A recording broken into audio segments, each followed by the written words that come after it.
পৃথিবীর প্রতিটি মুসলমান জীবনে একবার হলেও এই ঘর তাওয়াফ করার ইচ্ছা পোষণ করে। কিন্তু প্রশ্ন হলো, আল্লাহ তাআলা এখানে তাওয়াফ করতে কেন বলেছেন? এর পেছনে কি রহস্য লুকিয়ে আছে? এর সাথে কি শুধুই ইবাদতের সম্পর্ক রয়েছে, নাকি রয়েছে গ্রহ, নক্ষত্র, গ্যালাক্সি, ছায়াপথ তথা ইউনিভার্স ও মহাবিশ্বের কোনো নিগূঢ় সামঞ্জস্য? আজকে আমরা এই নিয়ে কোরআন, সুন্নাহ ও অ্যাস্ট্রোফিজিক্সের আলোকে তাওয়াফের বাহ্যিক কারণ এবং মহাজাগতিক কারণ নিয়ে বিস্তারিত আলোচনা করব ইনশাআল্লাহ। তাওয়াফের পরিচয়। সুপ্রিয় দর্শক, তাওয়াফ মানে প্রদক্ষিণ বা চক্কর দেওয়া। কাবা শরীফ 7 বার প্রদক্ষিণ বা চক্কর দেওয়াকে এক তাওয়াফ হিসেবে সাব্যস্ত করেছে ইসলাম।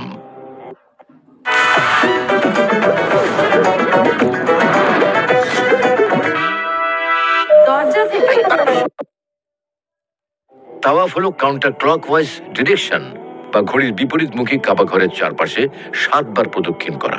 কাবা চারদিকে, যেখানে আমাদের সমস্ত পৃথিবীবাসীর থেকে মুসলমানেরা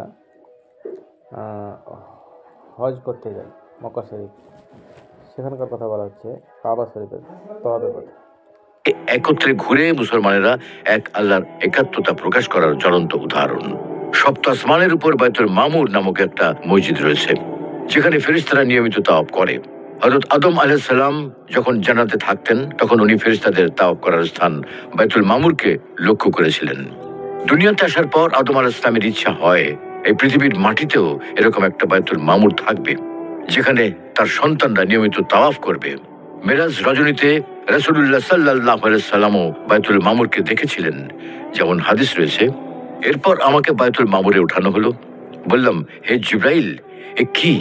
তিনি বললেন, এ হচ্ছে বাইতুল মামুর। প্রত্যেক দিন এতে 70,000 ফেরেশতা তাওয়াফের জন্য প্রবেশ করে। তারা একবার তাওয়াফ সেরে বের হলে কখনো আর ফের তাওয়াফের সুযোগ হয় না তাদের। আর কাবা ঘর হলো বাইতুল মামুরের ঠিক সোজাসুজি নিচে। কিন্তু দুনিয়ার জীবনে যেহেতু আমরা আল্লাহর আরশকে সামনে পাবো না ও আল্লাহর আরশের সামনে সিজদা দিতে পারবো না, তাই আমরা মুসলমানরা এই কাবা ঘরের চতুর্পাশে একসাথে তাওয়াফ করি। কারণ কাবা ঘর হচ্ছে দুনিয়ায় বাইতুল মামুরের প্রতিনিধি। ফেরেশতাদের মূল ইবাদতের ক্ষেত্র যেমন বাইতুল মামুর, ঠিক তেমনি আমাদের জন্য কাবা ঘর। ফেরেশতারা যেমন আল্লাহর আরশ ও বাইতুল মামুরকে কেন্দ্র করে তাওয়াফ করে, ঠিক তেমনি আমরাও কাবা ঘরকে কেন্দ্র করে তাওয়াফ করি। কাবা ঘর হচ্ছে আল্লাহর আরশের একদম নিচে। কাবা ঘর হচ্ছে আল্লাহর ঘর।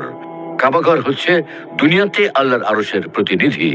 আল্লাহর আরশকে কেন্দ্র করে যেমন এই মহাবিশ্বের সব গ্রহ নক্ষত্র ঘুরছে, ঠিক তেমনি আমরা মুসলমানরা একসাথে এই কাবা ঘরের চতুর্পাশে ঘুরি। এটাকেই তাওয়াফ বলে। এই তাওয়াফ করার আমলটা আল্লাহ সুবহানাহু ওয়া তাআলা হযরত ইব্রাহিম আলাইহিস সালামকে শিখিয়েছিলেন। আর তখন থেকেই মুসলিম উম্মাহ সারা বছর দিন রাত এই পবিত্র ঘরকে তাওয়াফ বা প্রদক্ষিণ করে চলেছে। কেননা এর পেছনে কিছু বাহ্যিক এবং মহাজাগতিক সম্পর্ক রয়েছে।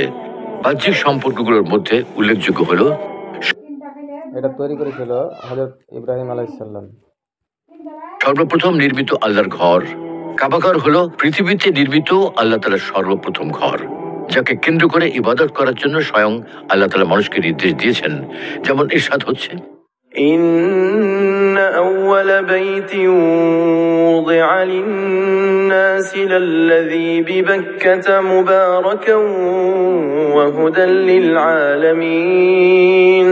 নিঃসন্দেহে মানুষের ইবাদতের জন্য সর্বপ্রথম যে ঘর তৈরি করা হয়েছে সেটা হচ্ছে মক্কায় অবস্থিত এই ঘর। আর এটা সারা বিশ্বের মানুষের জন্য হেদায়েত ও বরকতময়। 2 হলো পৃথিবীর নাভিস্থলে অবস্থান। পৃথিবীর নাভিস্থলে অবস্থিত লাটিমের মতো ঘূর্ণায়মান হচ্ছে পবিত্র কাবা শরীফ। এটি তার একাত্মবাদের প্রতীক। এই কারণেই আল্লাহ তাআলা বান্দাকে নির্দেশ দিচ্ছেন, ثم ليقضوا تفثهم وليوفوا نذورهم وليطوفوا بالبيت العتيق।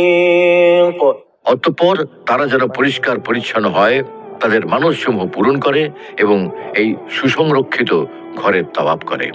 এই আয়াতে আল্লাহর ইবাদতের জন্য তৈরি করা সবচেয়ে পুরাতন ঘর তথা প্রথম ঘর কাবা শরীফকে বোঝানো হয়েছে।